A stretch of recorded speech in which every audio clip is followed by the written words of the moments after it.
Hi, I'm Donna Ray. And I'm Al Wadley. Welcome to our podcast, Feldenkrais for Life. In each episode, we will discuss ideas and experiences pertaining to the Feldenkrais method. You're going to learn skills that will move pain to comfort, anxiety to ease, and we'll explore learning and how to spark creativity. To learn more about Donna, visit her site at donnaray.com. To find Al Wadley, go to achievingexcellence.com.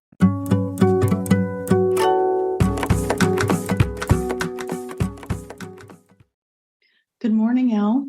Good morning, Donna. How are you today? I'm well, thank you. Very well. As always, I'm excited about our conversation and the topic. Yeah, we got a really cool topic today.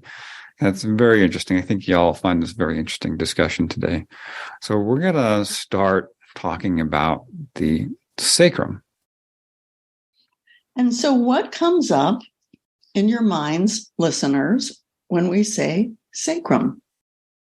So the thing that comes up in my mind is sacrum, sacred. The words are immediately associated in my mind. As a woman, I've been taught that, I think, in the past. Actually, I would not have thought it on my own, obviously. But the root of sacrum and sacred are very similar, aren't they? They are. And I didn't actually know that. I looked it up and because I'd heard this, and I guess in the last few months, listening to somebody's podcast or reading a book or something. Yeah, it means sacred. It's also referred to as the holy bone. And that comes from Egypt, the Egyptians, and the Romans, and also is true with the Greeks. So, yeah, it's very interesting that it is considered the holy bone, and it is sacred. So that's pretty interesting, I think. So we don't really think about a sacrum as being sacred. Most of the people I know, when they talk about their sacrum, are kind of talking about a pain in their butt. Well, the other part of the sacrum is that for women, it helps encase the womb. Oh, it does. It's the backside of the womb. It's where we carry babies. Yeah. So I think this idea of sacred is that, and the holiness there comes from the miracle of life. And the other thing about that is that the sacrum, and considered by these before mentioned cultures, is a shield. They consider it a shield, and it's shaped like a shield, and it is protective of the genitals, and as you mentioned, be protective of carrying a baby in pregnancy. Yeah, and what you said a moment ago is so true. When people come in, they often don't say sacrum. They just rub their lower back and say it hurts down here, and they have their hand on their backside. And listeners, if you'd like, if you're not driving, you can put your hand on your lower back and you can find your sacrum. It's flat. It feels like a flat bone, and it comes up to where your spine begins. And when you follow it downward, you find your tailbone, your coccyx. It's almost like a plate, and it's kind of shaped like a heart. So sometimes people include the sacrum in art, in feminine art, as the sacred heart-shaped bone of the pelvis. So there's a lot going on there. Now, when you say it's a pain in the ass, what I found is people will come in and say, oh, my sacrum hurts. And then I have a look at how they're sitting, and they're rolled back, sometimes pressing on their tailbone.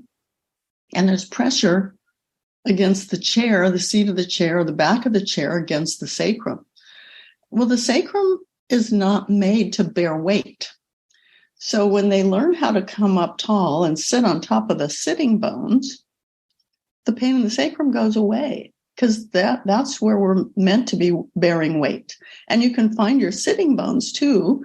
If you're sitting, you can put your hands underneath your pelvis and kind of rock back and forth and find those big bones that are meant for sitting bones. And we call them sits bones, or I think ischial tuberosity is the anatomical name. Or just the ischium. Or the ischium. Mm-hmm. Yeah. So is there experience too in practice that people are sitting in ways that irritate their sacrum and lower back? Oh, yeah. Yeah, that. And a lot of the pain radiates too from the joints where the sacrum joins into the two ilium on either side of the sacrum, which is pretty amazing. And, we're not really aware of just how big the sacrum is. A lot of us just kind of think of it as just this flat bone in the back of the pelvis. And really, it's a very large skeletal body. I mean, your entire spine stacks up on top of the sacrum. That means those very large lumbar vertebrae are the same size as the top of the sacrum, which supports it. And it's enclosing nerves. A lot of nerves go through the sacrum. A lot of nerves of the lower back. You've probably heard people talk about sacroiliac joints or sciatic pain, where the sciatic nerve gets kind of pinched going through the joint, and that causes pain down the leg and that kind of thing. So I've worked with a lot of people who've had that kind of issue. Mm-hmm. And a lot of that comes from the poor use of self, like you were describing earlier, not sitting well, not moving well, not using the pelvis well to organize the movement. Mm-hmm. A lot of people, the pelvis isn't mobilizing in their movement. So they're kind of pushing the pelvis along with their legs or kind of pulling themselves with the arms. And the pelvis isn't doing the bulk of the work as it is designed to do. Yeah, because that's the power center, isn't it? It is indeed. Dr. Feldenkrais knew that. He's a martial artist. And that martial arts background taught him early in life of the importance of mobilizing the pelvis and generating powerful yet easy and comfortable movement from the pelvis. So we understand this in our Feldenkrais work. And so we help people to mobilize the pelvis in our ATM classes and in our private work so that it does the bulk of the work, and then the smaller bones and more distal muscles can refine that movement as it moves outward from the pelvis. And in some cases, people have physical amnesia when they've had an injury. I worked with a woman who fell off a horse when she was very, very young and broke her pelvis. So she had amnesia, which means you can't feel a certain area of your body. Oliver Sacks talked about that when he broke his leg and couldn't feel his leg anymore, had to reintegrate the feeling of his leg after a severe injury. When someone has this amnesia and they can't feel or can't sense their pelvis, we can move them very, very delicately and slowly bring in the sensations that go along with the pelvis so they can locate it once again and move it in a functional way. I have a client that I worked with, and she had numerous pelvic injuries from early on in her life and into adulthood, lots of pelvic fractures, that kind of thing. She really did not sense her pelvis, didn't have a sensation to it. It was missing from her physical sense, it was missing from her self-image, and so it was not participating in her movement. And over the course of many, many lessons, it started to fill in. It started to come into her awareness and be a part of herself and be a part of her experience. And I just remember the joy and the elation that she was experiencing as it was coming to life in her.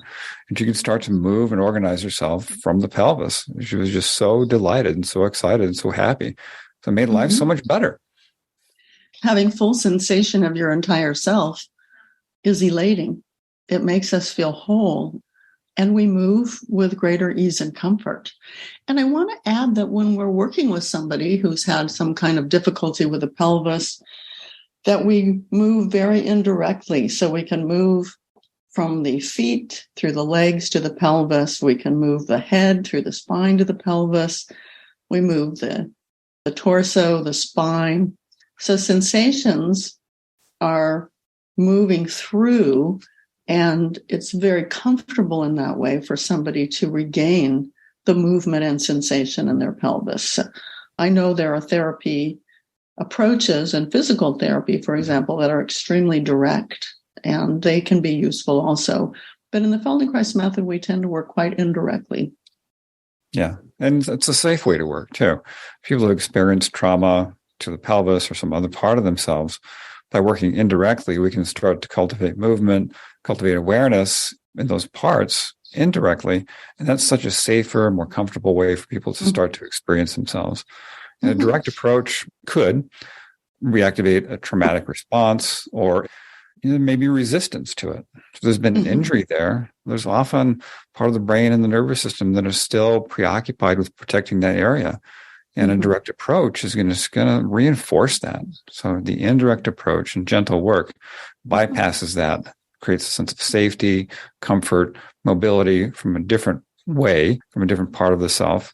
And just it's a more elegant, more comfortable, more powerful way to work, I think. Yes, and we can ask people to contract the muscles of their pelvic floor, for example, and then to let go. And that the contraction, the tension of the pelvic floor and the letting go brings awareness to the pelvic floor. And that's another way to bring sensation. And we all do those movements when we urinate because we can stop the flow, we can start it with more awareness or less awareness. And they're sometimes called kegling or kegling for women. And I don't know, do men do that kind of thing too? Women are advised to do that after childbirth, for example.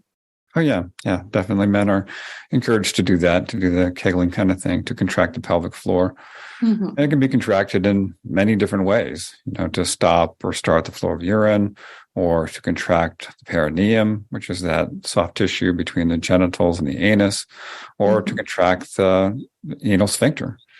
So all of those can be contracted and released in various combinations. They can be differentiated even.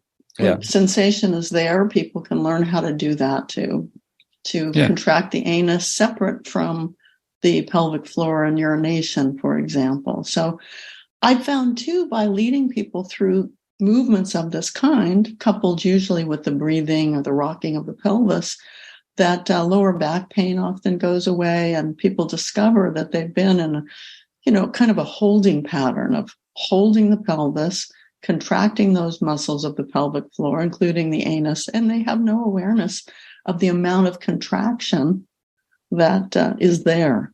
So letting go of that and allows you to breathe more fully, move your pelvis, move your hip joints. It's really amazing how much there is to this zone. And we were talking earlier about the zone, the pelvic zone, or whatever, you're down there, how people refer to the area, because as children and adults, people are reluctant to talk about this area. The genitals, you said the genitals. Okay. The genitals, they're often referred to as the jewels for men. So men have to adjust their jewels.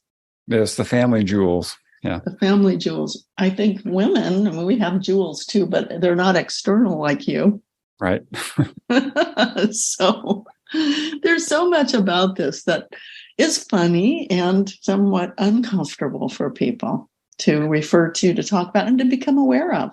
Yeah, it's interesting. I mean, we have these kind of social, familial, religious impositions of judgment about the pelvis, the genitals, urination, defecation, all this stuff, sex, reproduction, pleasure, all this stuff. We get all these kind of messages. And yet there's another stream of messages we get in the culture from like music, songs, movies, TV shows, where, shake your booty and all this stuff, where it's like kind of in your face in another way. So it creates this kind of weird dichotomy where you're getting one message that says bad, the other message is like good. It's like, well, how do you make sense out of that? It creates incongruence. What would Dr. Feldenkrais call that?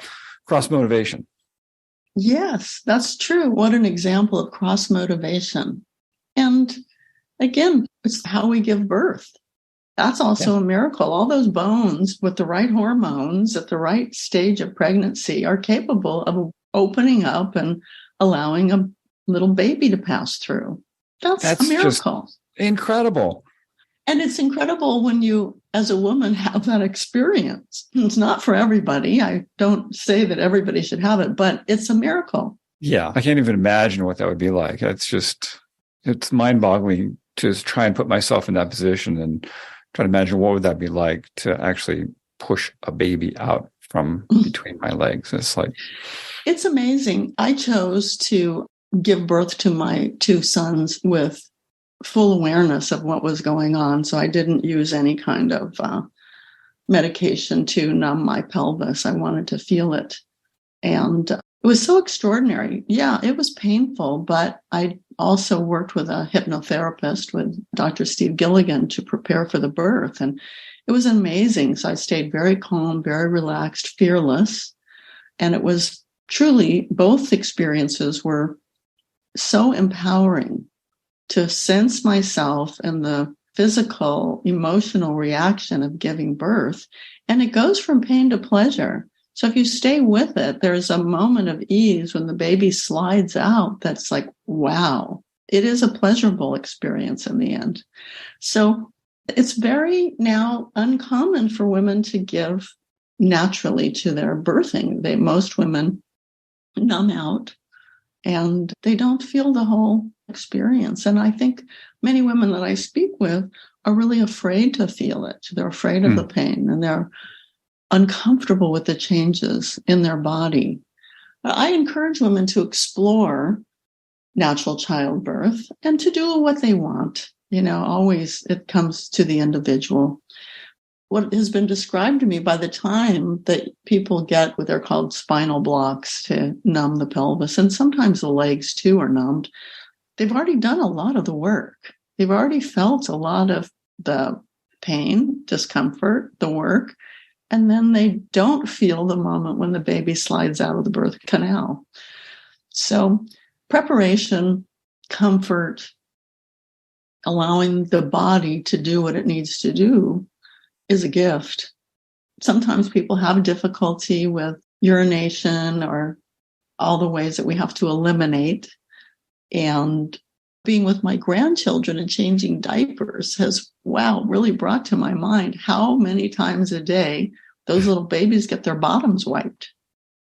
Mm-hmm. And with mine, I started out with having warm water and soft little washcloths because I didn't want them to go through a shock every time they had their diapers changed. I thought as new babies, infants, it would be so much more comfortable for them to be changed in that way.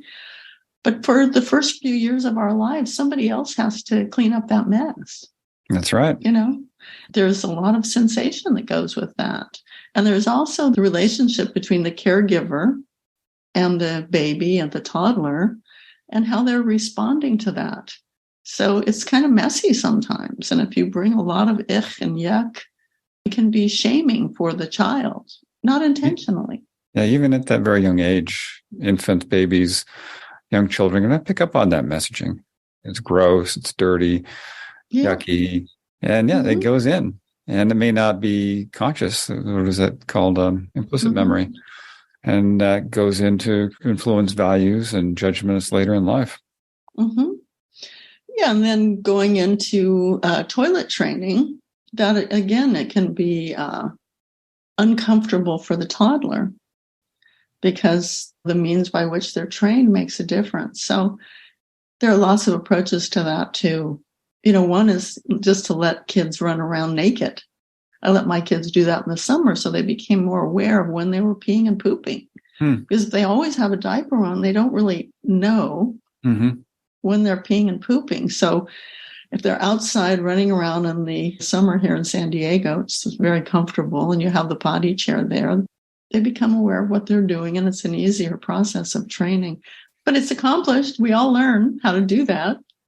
Yes, we do. That is a good thing. That is a good thing. So, the pelvis really is an amazing part of ourselves. And that very holy bone, the sacrum, is another amazing part of the pelvis, and how it all comes together and is home to all of these really incredible parts of ourselves and incredible experiences. It's just the part that I hope people can come to really value in a congruent way and appreciate just the miracle of what happens for ourselves in that area. Yeah, I hope so too. Yes. And as Feldenkrais practitioners, we can help guide you so that you embrace all the parts of yourself, including your pelvis, your pelvic floor, your hip joints, I want to say I have some lessons that are referred to as enhancing your sensuality. And they do bring your attention to this sacred zone of yourself. So if you'd like to explore yourself more in this way, check those out. You can find them on my website at donnaray.com and also on Al's site. achievingexcellence.com. Another fun lesson to explore the movement of the pelvis is a classic lesson Feldenkrais taught. It's called the pelvic clock. Mm-hmm. And that's a great lesson to start to become aware of how you can mobilize the pelvis and get a sense of its functioning. I encourage you to check that one out too. I have a couple on my website. Well, as always, Donna, this has been a very enlightening and very fun and interesting conversation. I think the pelvis is just such a fascinating topic and all the things that go with it. Well, listeners, if you have further comments or questions about this subject, please write to us. We're hearing more and more from you, and we really appreciate it. So check us out at feldenkrais4life.com and leave us a 5-star rating on Apple and Spotify. Maybe we should stop now so that our listeners can come to a close with us. Yes, they can go move their pelvis. That's right. Sitting or standing. That's right. Or lying. Yeah. Or lying down, right. Exactly. Or walking. All right. And thank you all for listening. Yeah. Thank you for listening.